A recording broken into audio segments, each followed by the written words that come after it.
Be sure to subscribe and like our channel. You know, Zach, it's Mercury retrograde. And of course, because it's Mercury retrograde, I was started 5 minutes late. Yes. I mean, even the intro was glitched. Mercury. May I remind the spirits that we work with, we paid rum, and rum was solid, good rum, and overcome the Mercury retrograde as well. Do you ever notice that our startup video actually has an actual ritual in our startup video too? It does. It does. I know. I mean that kind of says it all today, right? Now that said, for people wondering, we are in East Chinatown, so we are like, I don't know, Big Trouble in Little China in Toronto though, instead of Los Angeles. So if you are in the area, or if you ever want to see a live show at 607 Gerard Street, this is, of course, if you're wondering, past all the Mercury retrograde, deeper down the rabbit hole, and the Queen City Curio videocast. And here we are in East Chinatown on Mercury retrograde. And it's glitching hardcore with you, Zach, too. Like, your face sometimes goes into like an AI face. You know what I think it is? What Mercury retrograde happens is that everyone sort of starts believing it's Mercury retrograde, and they start doing bad stuff, and put all the bad psychic juju into the internet, and then basically, because they're all powerful magicians that we all are, they break the internet. We do Mercury oil. Crack that up. We're prepared. Yep, we're prepared for the Mercury retrograde today, I think. That said, we've got Soror Val on the show today, or Val. And why don't you give her awesomeness to the general people watching right now, Zach? Absolutely. So, Soror Velchanes is in Chaos and Paradigms, Scottsdale, Arizona. She's a member of the IT. And she's classes on case magic, ultra magic, and more the greater family. She's also a member of the Tarot Association, has been a certain professional since 2005. Welcome to the show, Val. The audio was very choppy. Happy Mercury retrograde, everyone. It goes direct tomorrow. It's the last day that's always the worst, isn't it?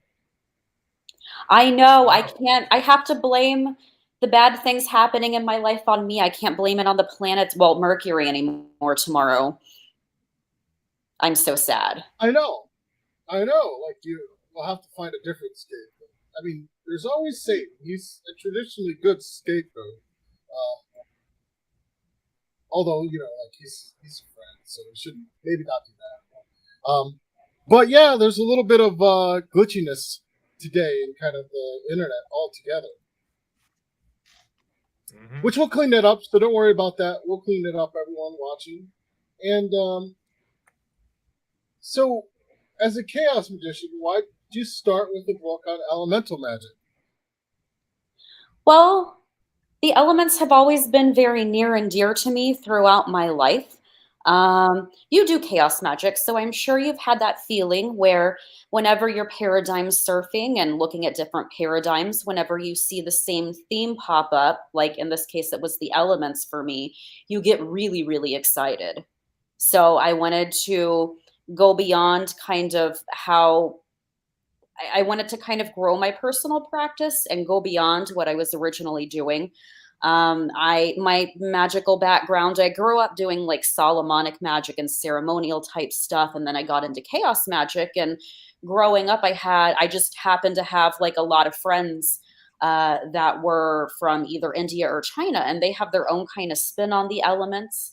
It was something I was always interested in whenever I was younger. I just kind of did my own thing, and I thought, well, I kind of want to revisit this and see how are the elements different in different paradigms, like is my experience with them directly. And I was really curious how their different cosmological models affected the magic I was doing. And it's so stupidly obvious in retrospect, but like the cosmological model that you're working with the elements in, whether it be like Western or Eastern or ancient or modern, like that's going to affect your magic and affect what you're doing, how are different things effective and why different things are effective. And then there's the whole power of Yeah. belief thing too.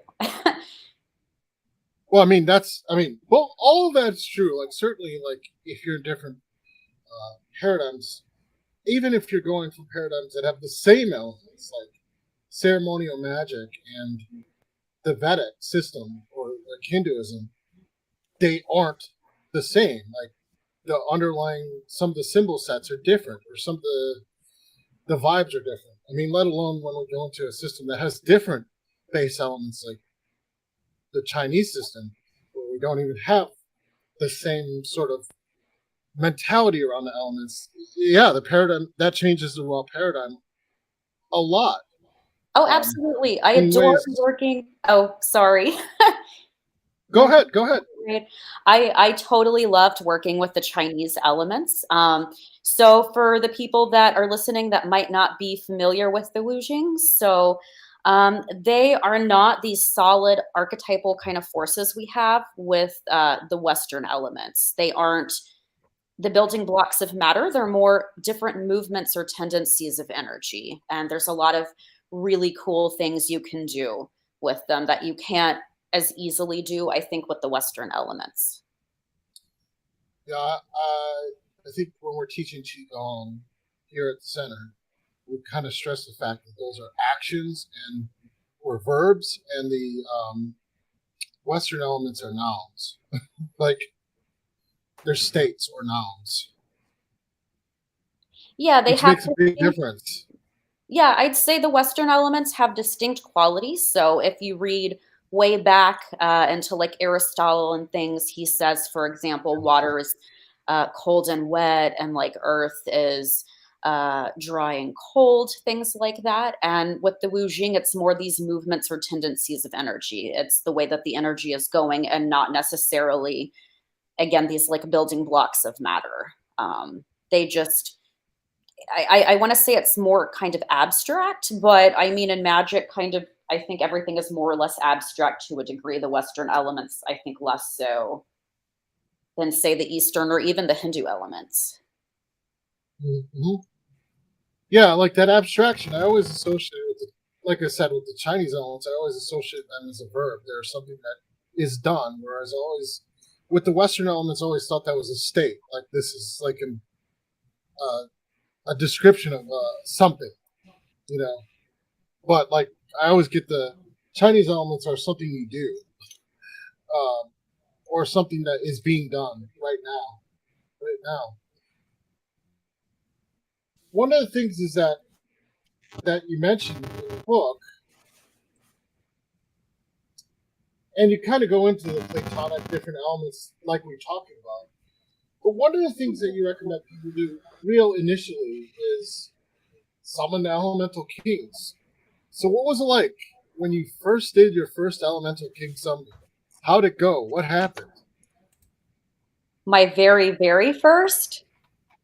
Sure. Let's go back Oh to the my beginning. God, I don't want to revisit that. I made so many stupid mistakes and did so much dumb shit as a teenager. I mean, who didn't? Um, I would say so. The elemental kings, comparing, I guess, my current and my past experiences, they will reveal themselves to you whenever you're ready. Um, I remember I had a lot of trouble. I've always kind of had fire element issues, I would say. Like it's hard for me to click with elemental fire, just naturally. I guess that's the way my brain is wired than some of the other elements.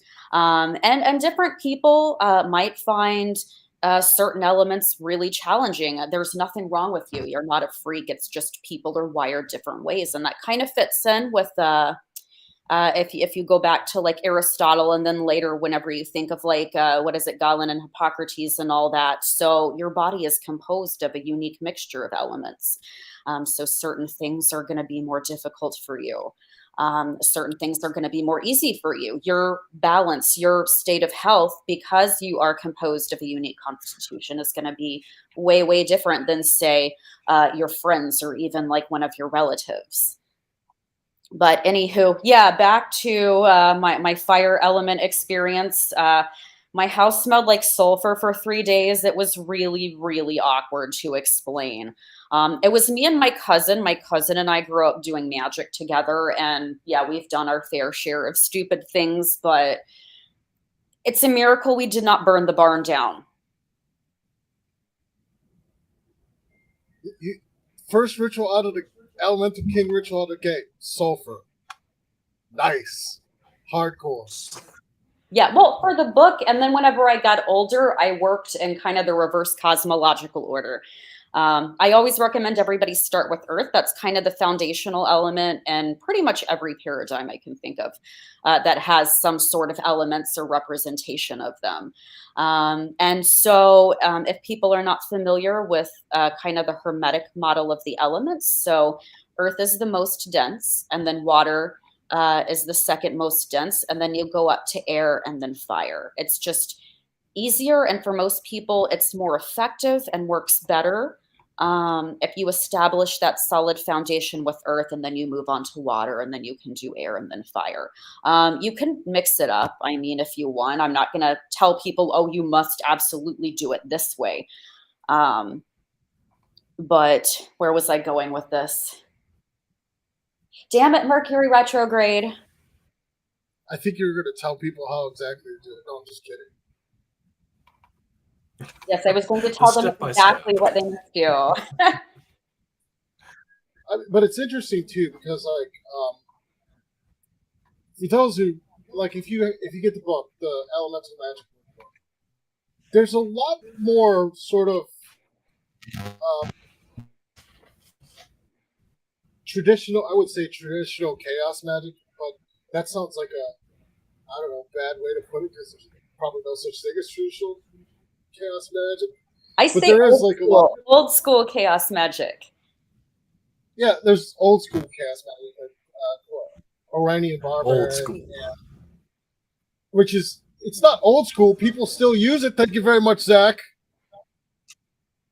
But there's a lot of stuff that kind of isn't quite Golden Dawn traditional, and that's cool, right? Because it's a different take on that. And a different take on the kind of, maybe you don't necessarily need to do these things with Hebrew. Yeah, the way that I wrote the book, I wrote it with some of my nieces and nephews in mind. My cousins and everybody decided that I would be in charge of the magical education of the ones they didn't know how to deal with. So I figured, I mean, I didn't want them to make the mistakes I made when I was younger. So I'm like, okay, kids, we're going to start with Earth. We're going to do some Earth stuff. If you read like and actually work through it, I think it gets progressively more chaos magic-y near the end, whenever you have kind of what I am viewing as like the tools and magical skills that you can associate, or that are, I should say, are more strongly associated with particular elements. Because yeah, I mean, it's very traditional, like sort of meditation. Here are some correspondences and things. Here are some exercises you can do. And then I have this really ridiculous, like Lucky Charms ritual in the very, very back of the book, where people kind of, they're eased into the craziness, I think.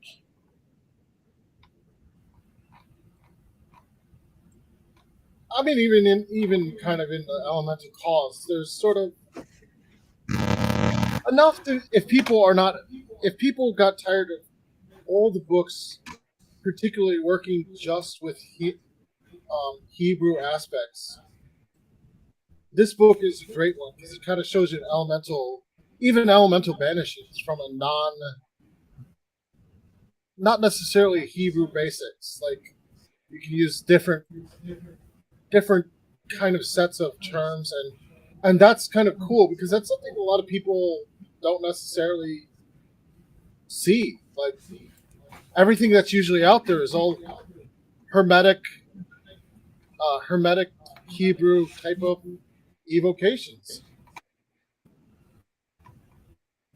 I completely agree with that statement. I think most people, especially if they're just getting into elemental magic,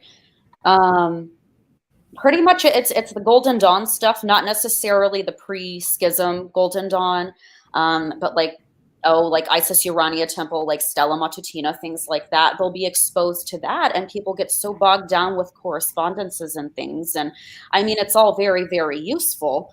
But people just, it's a personal thing, I think, especially working with the elements. People, like I think every single ritual, except there's like the lesser banishing ritual, the pentagram in there, like I wrote all that stuff. Some of it I wrote with like some of my nieces in mind or my nephews in mind. The water banishing and invoking in particular, one of my nephews has real issues with the water element. Like he is just too moody. He's really intuitive, but he has sort of issues trusting his intuition. And so I wanted to make kind of an exercise that he could have where he could turn off the water and turn on the water as needed. And I figured, well, for other people, I mean, other people might need to turn on earth or turn off earth. Same thing with all the other elements. The only one I don't recommend turning completely off is spirit. There are some circumstances where it is kind of appropriate to turn off that element. But generally it's a bad idea. And that's one of those things I learned the hard way whenever I was a kid. Yeah, spirit has a real tendency to blow up the dam if you turn it off. Like, if there's not a trickle, it builds up and yeah. I don't know if that was your experience, that it blows up after a while. Well, I only turned it off for a little bit, and then I was like, okay, this is a really terrible idea, but like at the time and those circumstances, I needed to.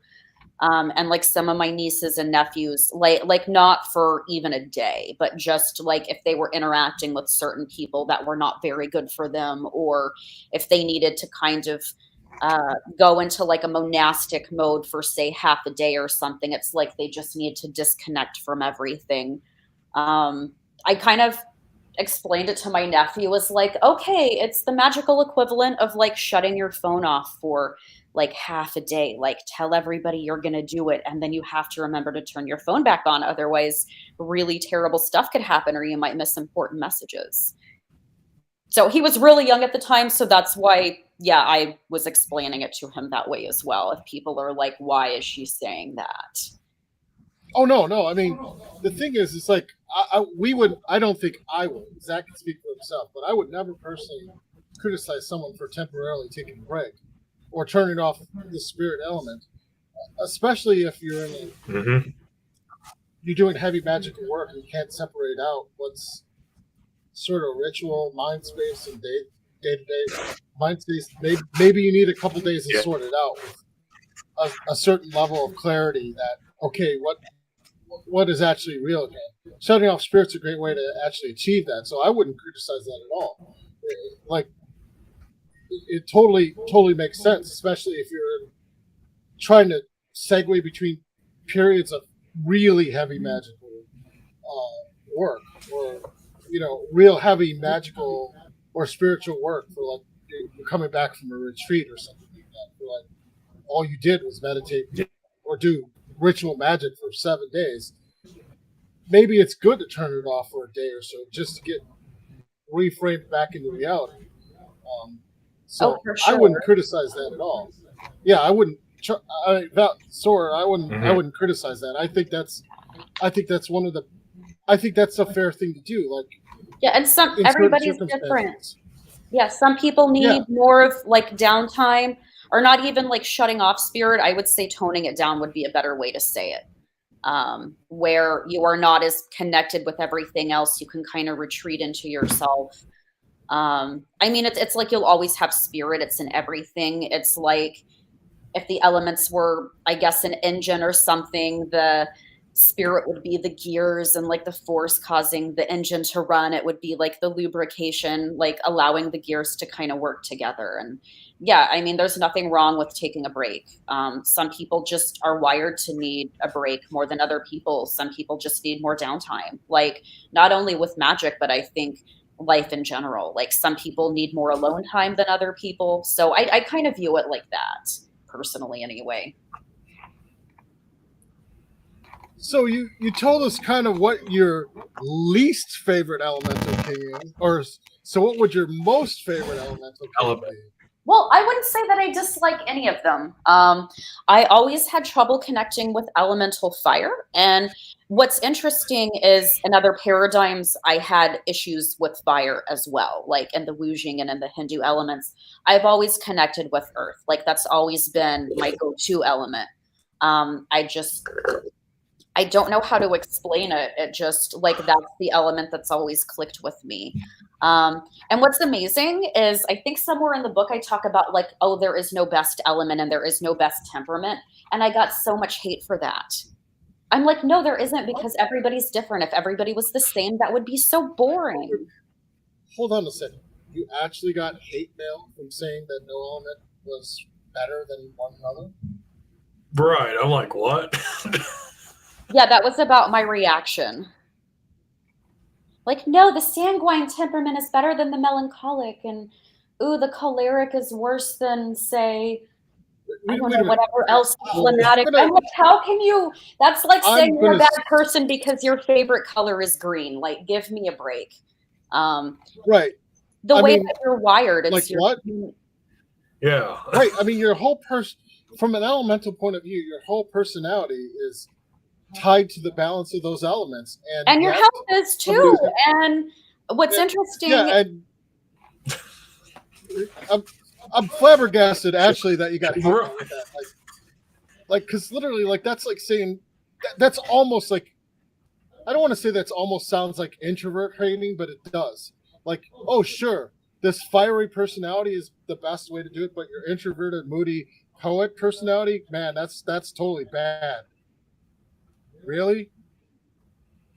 I don't get it either, and it still blows my mind. Well, and like the whole point of some of the stuff in the book too is everybody has a different constitution. You need to find yours. And so in a lot of these ancient models, especially in the Western one, like either like Greek or Hermetic, like whatever viewpoint you want to look at, like the elements, so psychology and health were not decoupled.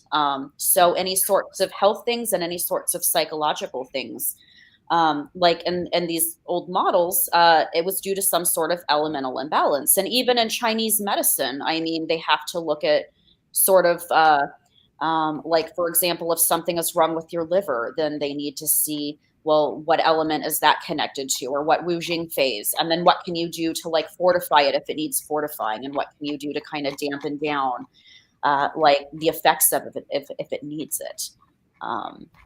So it's very holistic. You have to take the whole person into account, whether it's health or psychology or magic, anything like that. Yeah, I mean, I think it's so incredibly weird still. And looking back on it, yeah, I'm remembering that initial shock of really like, there's no best. Some people are more talented in working with certain elements than other people. Some people connect really strongly with maybe one or two elements. Some people are kind of a jack of all trades and can do very good with all four. Like if we're just looking at the, classical ones. But yeah, I mean, everybody's different. And there's amazing people. Like I personally like Earth. Like I do a lot of earth magic. I just always have, and I never thought I was weird. And like whenever I was at PantheaCon, so are you guys familiar with Anwen Avalon? She's an absolutely phenomenal water magician. I think she's doing like her third or fourth book or something at this point. She's awesome. She knows probably more about water, like elemental water, and water magic than probably anybody I've met, and probably anybody out there. And to say like, ooh, the water element is not as good as some other element, or oh, this temperament is not as good. It depends on the person. And I mean, just it frustrates me. I mean, everybody's different. Like she's a phenomenal magician. She happens to work with water. If anybody ever criticized her, because she's a very sweet person, I would be very upset. But yeah, like she clicks with water like nobody else. Some people, their thing is fire. Some people might click with, say, air and fire. It just completely depends. And Hopefully, like some of the people have said they enjoyed working through the book, and they're like, oh, I never knew I had this strong connection to water, or like, oh, I always thought my connection to earth was weak, but that's not the case, or oh, I really enjoyed working with fire, or whatever. And even beyond that, like, oh, I don't like the Western elements I got. Oh, but I think the Hindu elements are really cool. Or, oh, the Wu Jing is really cool. And I think with those things, like especially just any non-Western elements in general, there's not really a lot of literature that's written in English about it. Most of my knowledge like comes from my childhood friends and their parents. And like whenever we were growing up, I got to learn a lot of that stuff from them. And then in college, I befriended a lot of like Chinese and Indian people because of the lab I was in during grad school. Like there happened to be a lot of those type of people there. So we had great discussions about like religion and astrology, and the elements and philosophy and all sorts of neat stuff whenever we were bored. But yeah, I don't want people to have to struggle trying to find really good kind of materials written in English regarding the Eastern elements. The very last chapter of the book contains some recommended reading. So if people want to explore elements in a particular paradigm, there are some good starting books there for them. So if people are wondering, by the way, as far as like Chinese elemental stuff goes, we have tons of books at our center that you can kind of just look at in our library that actually in English, but we have some Chinese too. Yep, that we do. That we do. That's awesome. And you have Vedic books. You have Hindu astrology books too. That Zach bought that's in our library. By the way, our library is free, so we have some stuff if you're interested. And sooner or later, we'll have Soror Velchanes' book in our library too. Hopefully, Yay! so that you can kind of check out and just come and look at. So yes, some of go the stuff visit too, them after Mercury's out of retrograde. you know, money can be spent even when Mercury is in retrograde. As long as it's spent on us, right? No. You know, it's spent here. So one of the things too, like the Lucky Charms ritual you even mentioned.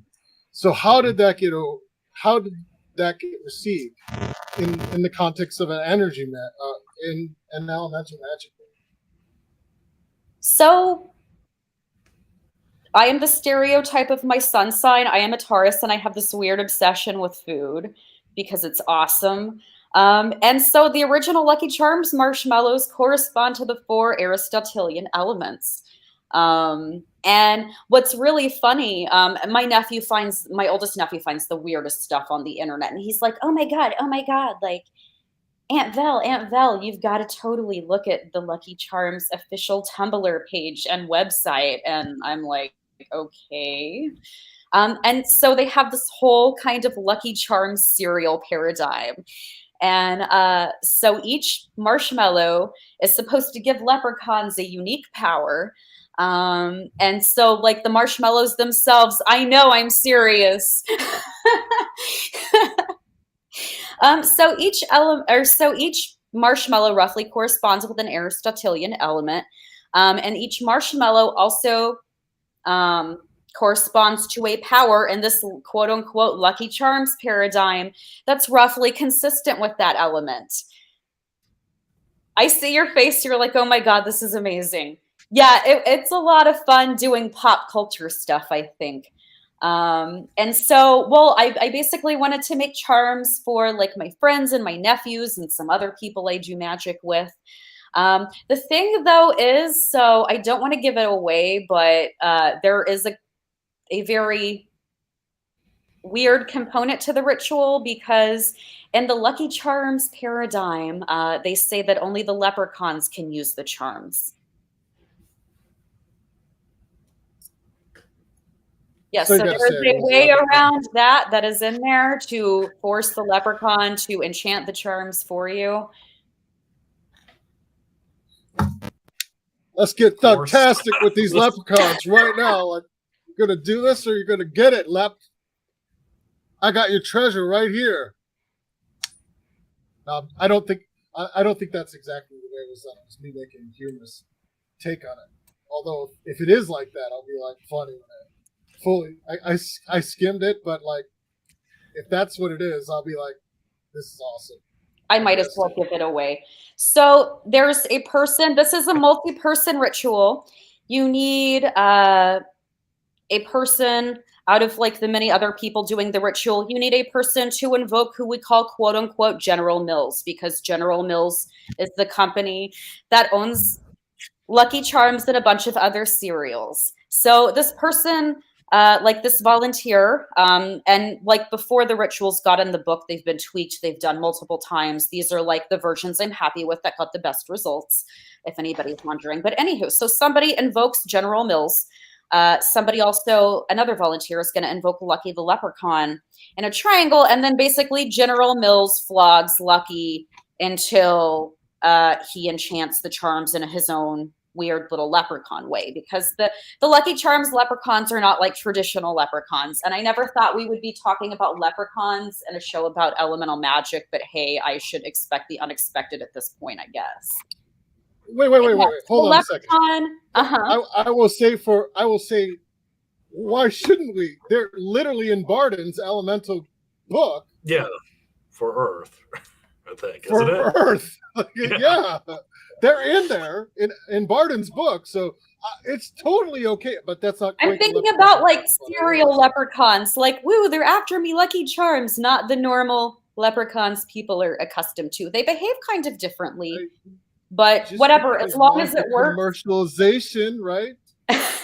Pokemon are just Shinto spirits, right?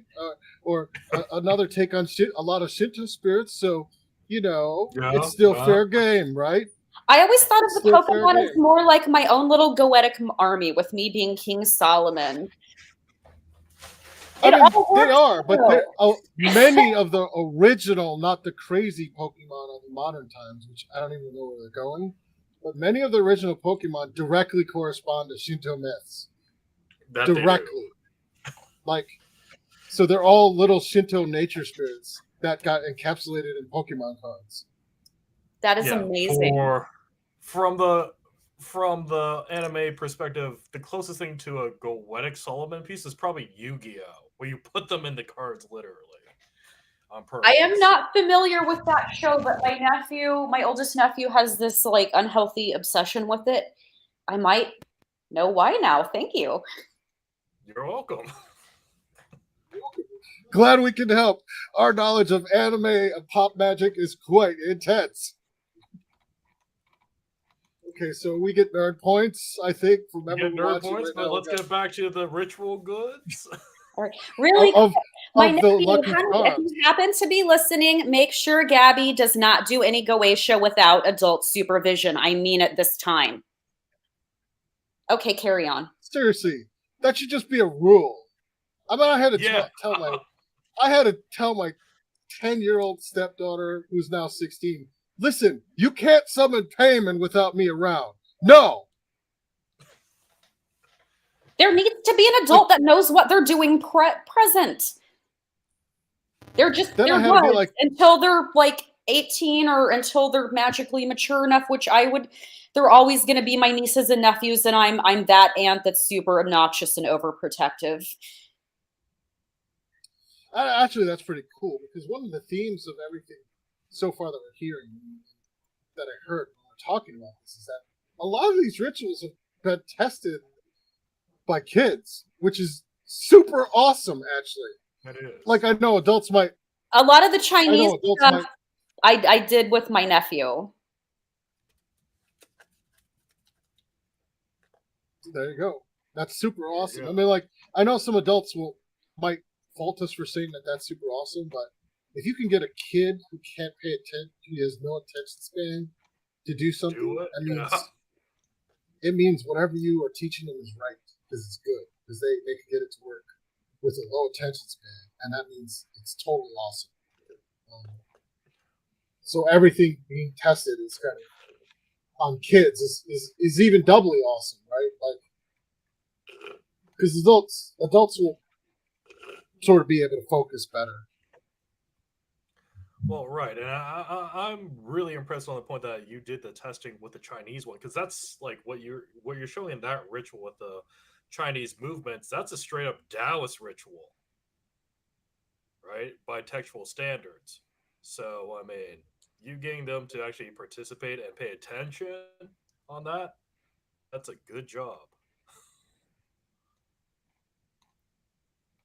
So one thing I did notice in the book too, there's this nice little Ganesh ritual. I remember I've never seen the Ganesh ritual before, this particular one, but I remember in certain secret meetings of secret magicians, like I did something very similar. We probably independently came up about this, like just throwing the obstacles on the ground and then using Ganesh to crush them into the earth, which is a great ritual, actually. Mm-hmm. Somebody did something similar. Oh my goodness. Well, that shouldn't surprise I me. said independently of you. I said in secret Oh. organizational meetings, in secret castles. I came up with a similar ritual around a circle to crush the obstacles into the ground. So I'm saying it's pretty cool to see this It is. Ganesh ritual there. I'm intrigued. I want to Very know cool. about this secret ritual that's similar now. Oh, I'm saying I bet in elemental Wait. magic and in magic in general, though, that happens a lot. I mean, at least from my perspective and in my experience, like I'll go off and I'll write some like wealth ritual or something, for example. And then one of my friends will do a wealth ritual too, and we'll have no idea what we're doing. And then they complement each other or they're really, really similar. And I'm just like, what yeah, did you get in my brain? I think after the show I'll give you the details, the super secret stuff. It's not really that bad. It's very similar, and it kind of like gets to that point. The elemental magic sort of lead people certain similar type of structures when you're working with one element, sort of way. Like if you're talking about water magic, it's natural to assume a magic about baths, right? Across all of them, like fire gets a little more complicated depending on how you like fire or not. I love fire. It's probably the strongest. No, it's the second strongest element that I have. So, like, there's obviously that's easily across the board. Everyone knows candles, right? But the structures look similar when you talk about elemental magic. So you're kind of at this level of simplicity with the elements. I think you're absolutely right. Like, there's similar structures. People create similar rituals because they're working with the same sort of element, and if they're working with the same spirit on top of it becomes sort of easy to kind of think the same way in almost a lot of cases. So, what would be your favorite part of the book? My favorite part of the book was whenever I finally finished writing it. So that would be page 209, or no, it's 273. 33. But no, in all seriousness, what was when you were writing it? What was your most fun part of the book, or the ones that your nephews and nieces kind of thought was really cool? Personally, I really enjoyed the air element. It was not what I expected. And I have worked with air for a really long time, and it's like I was approaching it with fresh eyes. I did. Air has a sense of humor, I'll say that. I did like all this air magic work. I wanted to. I was doing things, rituals like it is my will to like increase my ability to communicate effectively. It is my will to like travel safely, things like that. And I did what I called this air element monasticism. And just it was really weird and horrible and funny all at the same time. Just this carnival of dead birds. Like every day I would find a dead bird. It was very bizarre. I didn't even know birds could like dive bomb into your vehicle, but like one busted the headlight on my truck seriously. And like it was kind of like Mercury retrograde. Like everything that could go wrong kind of did. I remember, oh goodness, I think it was like I had some prescription I need filled, and like the pharmacy lost it twice or three times. It was something insane. Um, I had problems with like my internet, my phone. I could barely speak complete sentences. I mean, normally I can't, but like I could blame it on the air element this time, and I can blame it on Mercury retrograde now until tomorrow. It was fun because like minus the dead bird thing, like that was gross, but it was kind of funny. I know that sounds terrible. I'm like, really, air element, seriously. And then as soon as I quit the air monasticism, I did my little thing to where like, thank you for letting me work with you, air element. I will work with you again in the future. Da da da da da. The dead birds stopped. One of them, I was teaching high school at the time. Right in front of the classroom, there was a dead bird, and then there was one like by the playground. And I thought, oh goodness, this is gonna like traumatize the kids if they see this. But what in the hell is a dead bird doing? Like right by the door. And there were trails of dead birds, and it was really, so that's the most memorable, and I like it because it was so weird, I guess, but like not the dead bird thing. I don't want poor animals dying. Why do you think the dead birds came about? Yeah. Was it like a purification of you and the element of air, or I have no idea. They just randomly started appearing whenever I did my air element monasticism. To this day, I'm kind of stumped about it. I figured maybe I won't think about it, and then years down the road, I'll be like, oh, that's exactly why these dead birds randomly, or well, not randomly appeared. Yeah, that was interesting. My niece really liked the water element. My youngest niece, but she's a water element person. She really connects with water. I'm super excited for whenever she gets older. I want to get her some of Anwen Avalon's books because she is amazing with the water element. And yeah, anybody interested in water, her name is Anwen Avalon. She is an amazing human being, a fabulous author. She's an excellent magician. And yeah, so for water. My nephews really liked the fire.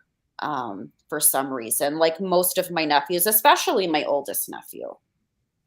They just kind of have a fiery personality and gravitate towards that element. They have a lot of, I think, fire internally, and that's why. You could go tell them your friend, Andrieh and Vitimus, is writing a fire magic book. Yes. That I spent 5 years on so far. Hurry up. I want them to read it. That would you know what? The truth is, I haven't even finished my second book yet. The truth is that like life got in the way, and then I challenged myself to write 15,000 words for a Becoming a Living God article. Literally, there was consequences like a writing monasticism, and I actually have gotten past 15,000 words. So like that's the breaking of the sort of inner demon of not being able to write again. I don't know what to say. Like literally, I was conquering the demon of having perfectionism. That's what it was by doing that writing process. So I will now heed your comment and actually hurry up and get it done because I'm able to. Yay! I need to finish the last 2 chapters are always the biggest bitch. It's like, oh my God, everything is perfect and wonderful. I just need to tweak these last 2 chapters and mine. So I'm doing its planets, and then the zodiac is going to happen. And I think it's a good order. I mean, you have to have like your sublunar realm in line microcosmically before you start working with these like macrocosmic planetary forces and then the zodiac forces. Which I guess if you wanted to, you could compare. So the Wu Jing is movements or tendencies of energy. The only Western thing I can think of off the top of my head is the zodiac. Those are movements or tendencies of energy, kind of like the Wu Jing. Whereas the elements, again, are these more solid archetypal forces. was a great comparison. So there we go. We have more books on the near horizon. Now, one of the things people might ask is because obviously you're not coming from a Golden Dawn perspective, is how it is to kind of work as a chaos magician, but then work in this kind of using the chaos magic tools with the elements in general, like, which again we kind of covered before. But personally, how do you kind of feel like? How do you answer that to, maybe the internet in general? Well, generally, I'm one of those people, and I know there's more people that are like me out there. I didn't know that I was doing chaos magic before I knew chaos magic was a thing. Like, I didn't know there was a word for what I was doing. I was just kind of paradigm shifting and seeing what sorts of philosophies and things I liked, like what belief systems. And then I was super interested in their magic and just got to the point where I wanted to know why certain things were producing better magical results than others. As far as the book, I mean, I've always kind of had that, like I grew up doing Solomonic magic mainly. But like I was always kind of chaos magic-y, I guess. So that's my kind of default mindset about things. I can switch if I have to, but that's kind of my default home paradigm, I guess I'll call it. And so again, like I was really heavily influenced by my nieces and nephews whenever I was writing this. So I kind of kept some of that Solomonic type, Golden Dawn type stuff in there. And also, I mean, if you are working with the elements in the West, you're going to encounter the Golden Dawn system inevitably. And like, regardless of how you feel about the organization, they do provide in their knowledge lectures a really solid kind of structure for people, especially just getting into magic. I think in the elements, it's all the information is just right there for them, especially in that first knowledge lecture. So I would say, I mean, some of my favorite emails I've gotten about the book is I get sometimes this fan mail where they're like, oh, I liked that ritual in chapter whatever, but oh, I totally changed it and it was awesome. And then they tell me what they did and I'm just all, damn, I wish I thought of that. Like one of my nephews and his boyfriend, they do a lot of Norse god stuff that's not really my paradigm, that's more theirs that they're into. So they changed, it was like one of the path workings in there. I think there's actually only one path working in this one. Yeah, they changed it to where there was all this Norse imagery and these Norse gods, and it kind of fit in with that paradigm. It was really cool. So I don't want people, if people have a very strong background in elemental magic, by all means, change what I've written, do it differently. Don't do anything that you're not comfortable with or that you're hesitant to do. Like, it's good to kind of break out of your shell and explore new things, but to do that, you need a solid foundation. And if you have that, I think, yeah, you can probably kind of see what I did and tweak things to your liking. You can also, change things to where it's more consistent with your personal practice. Apparently a lot of Wiccan people really like the book. So hi, Wiccan people. I like you too. Yay. That's good. That's good. Because I think if a lot of Wiccan people started doing the exercise in the book, they would get better at Wicca. Yep. I don't know if I could make such a broad statement like that. I've met so many. I'm making the statement. People. I made the statement. You can totally make the statement. Because the exercises will kind of get you really kind of in the book, will get you really kind of in the right place to make some of this work. And to me, the greatest sin is a ritual that does nothing. So I want to see rituals that do stuff. Mm-hmm. I think as a last thing we should cover a little bit is because we kind of threw around these terms of monasticism, and I don't think the audience is necessarily familiar with what that means. We should kind of specify what that is, so they kind of understand when you're talking about the era of monasticism, what you actually were doing. Oh, goodness.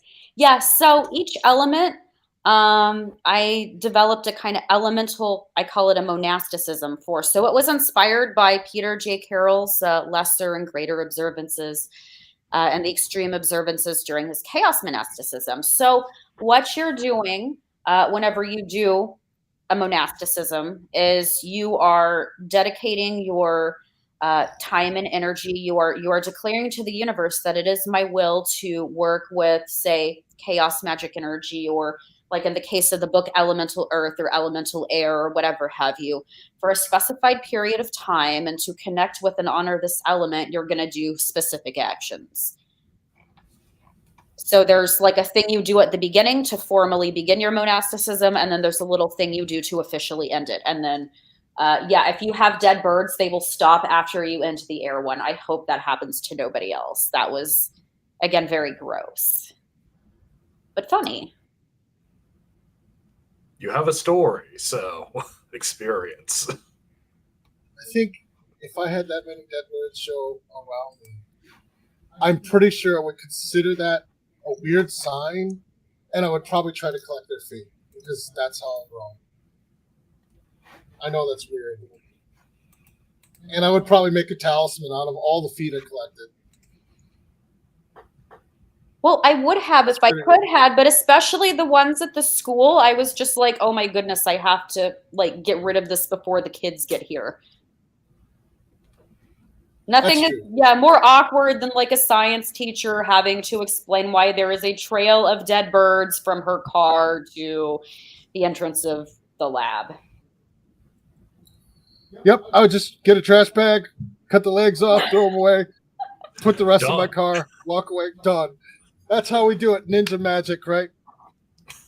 Oh, y'all are too funny. I mean, that's how it is, right? So what do you have coming up? Coming up, so I am currently finishing up the Planetary Magic Workbook. So it's going to approach the classical planets in the same spirit as we approach the elements in the Elemental Magic Workbook. It's going to be a little bit different. You don't have to work with the Elemental Magic Workbook before you do the planets, but you certainly can. And so like how the Elements book, it's a book about elemental magic, but it also involves health, because in a lot of these ancient models, and well, still in modern ones, so like health and personality are not decoupled from the elements. So the planets book is going to wind up being a book about psychology with like the bare minimum astrology you need to successfully do planetary magic without doing something horrible. If I come back on, I have a horrible story about my oldest nephew and Mars. So yeah, hopefully, yeah, people won't make the mistake they did. And then the Zodiac. Still alive, so they're still alive. So clearly, it wasn't a horrible story with Saturn. Yeah, it was Mars. I have a horrible Mars story too that I will share whenever the time comes. I like Mars, just Mars doesn't like me. My natal chart looks like a train wreck. They say pressure makes diamonds, though. I hope they're right. It's probably better than my natal chart, which has a similar natal chart to the god Set, and my chart looks like Set's chart. Oh my God, have you been chart shamed? I am so sorry. I don't. It's okay. Like I'm okay with that. People. Yeah. So, like, yeah, I was chart. It was a compliment, not a shaming. Good. Okay, that's awesome then, yay. It was more like somebody like, you can harness the primordial forces of chaos, can't you? Your chart looks like the god Set's chart. I'm like, sweet. All right. All right. I'll take it. So do you have any events or trainings coming up too? So I am currently teaching astrology classes. It's at Wellspring Metaphysical. If any of you all listening are in the greater Phoenix area, so Wellspring Metaphysical is located in Gilbert. It's super fun. I love everybody I work with there. We do great magic there. We have great classes. I was doing some elemental magic classes on and off there as well. I will be giving a talk on planetary hours for pagans at the Phoenix Pagan Pride this year, coming up in November. And I am trying to write this book and get it finished with, and that's pretty much it. I hope I've been coherent because Mercury retrograde, this one has been pretty brutal. And normally I don't give a shit about Mercury retrograde. I'm like, oh, whatever, I don't care. But like, it's been challenging to speak complete sentences, and I just got off of working a 10-hour shift at my day job. So my internal dialogue is an Alex song at this point. That's probably more of it. Like, so it's perfectly fine. Stay on the air for a second real fast. So, Zach, speaking of elemental magics, what do we have going on in the store here? Well, in the store tomorrow, you have the Tarot Magic Fire Element workshop for our sponsors. So we've gone through all three, being earth, water, air. Tomorrow's our final piece with fire for elements, and then the week after that, or 2 weeks after that, by the way, we followed the same elemental pathways that Soror Velchanes said to follow, from earth upwards to fire, not the reverse. So there you go. So we're on the same page. Although I would probably put some. If I thought I could have gotten away with the class, I would put some Iranian barbarian in there. But now I'm inspired. I'll change everything, make Iranian barbarian. So thank you, Soror Velchanes, for that. But we're actually becoming strict Hebrew Golden Dawn type. Now I'm thinking, why am I doing that? Why am I doing that, Zach? But that's okay. We're on the path already to eventually get to not everybody's thing, and that's totally fine. Some people just aren't into Hebrew stuff. I don't harp on correspondences too much in the book. It's just like, oh, by the way, kind of here it is. Let's see how we use these correspondences and ritual. Like, that's what I had in mind whenever I was writing it, because one of my nephews, my youngest one, was like really struggling with that. And he's like, oh, I see now. This is why people care about correspondences, which I love him to death. I wish I was that smart whenever I was 10. I was a very stupid child. God, if what I did as a child, if people knew, they would ask, how are you still alive? Like, I feel so bad for everybody who's like younger than us. We were one of the last generations where like all the stupid stuff we did whenever we were teenagers isn't recorded on the internet forever and ever. So it'll just be the stupid stuff we do as adults. Right. So the illegal rave parties that I attended were not recorded for future evidence. And I'm pretty happy about that, actually. I choose to not make any comments where I can incriminate myself either. Happy Mercury retrograde, everyone. It's all right. I've talked about the rave parties before on the show, so I feel like it's okay. It's okay. Now, the flip side of that, it's callback humor. Yeah. The other thing that just got announced today, we're not quite ready to announce it yet, the date yet, but it will be either in December or early January or later, middle January. We are running a Fox Magic workshop, a Chinese Fox Magic workshop, a full day of Fox Magic from a Taoist perspective in the store. And we're not talking about celestial Taoism with the bureaucracies. We're talking the old school shamanism, Taoism, pre-bureaucratic. And we're not necessarily also just talking about benign Fox Magic either. We'll cover both sides in this workshop. Early January, not early because everyone's drunk near New Year's, so we're not going to quite be that work for a Fox virtual. Actually, it could work for a Fox. It could. We'll be doing that.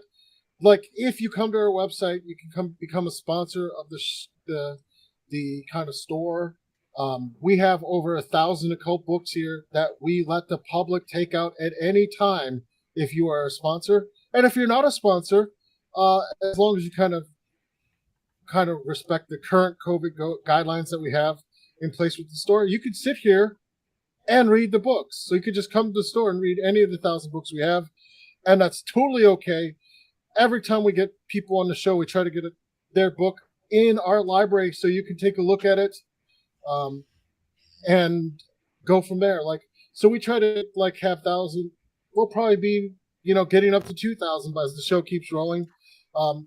You won't find a better occult library in the greater GTA at all that you can just come and peruse and check out books for free, no charge. You don't have to spend anything in the store. You can just come here. And like I said, if you're a sponsor, we let you check out the books. And also, if you're sponsored, not only can you get stuff like our Fire Tarot and Fire Element, there is over 100 different workshops that we have that we recorded. And you don't have to be in Toronto because we have 4K cameras and we broadcast every event hybrid.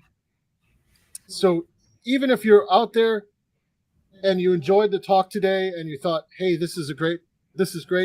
We had Soror Velchanes coming on. Come support our store with being a sponsor. We have over 100 workshops of different topics. And some of them are, ceremonial magic. Some of them are Taoist. Some of them are straight up chaos magic in the classic sense of hardcore rituals. Some of the chaos magic rituals are pretty hardcore. So whatever your stick is, there's probably some workshops on it. So support the store, get all these workshops. You can get out books, and also any kind of, when we're starting to run beginner classes in the store, which we're going to start running beginner classes very, very soon. You'll be able to attend those beginner classes virtually or not as just part of the sponsorship. So become a sponsor today and help us with that. So we're sort of echoing a little bit, Zach, so let me kind of do that. Become a sponsor today, and you get all that. So with that said, as we say every week, stay healthy, stay well, and try to obtain as much happiness as you can. This is Deeper Down the Rabbit Hole. Have a great night.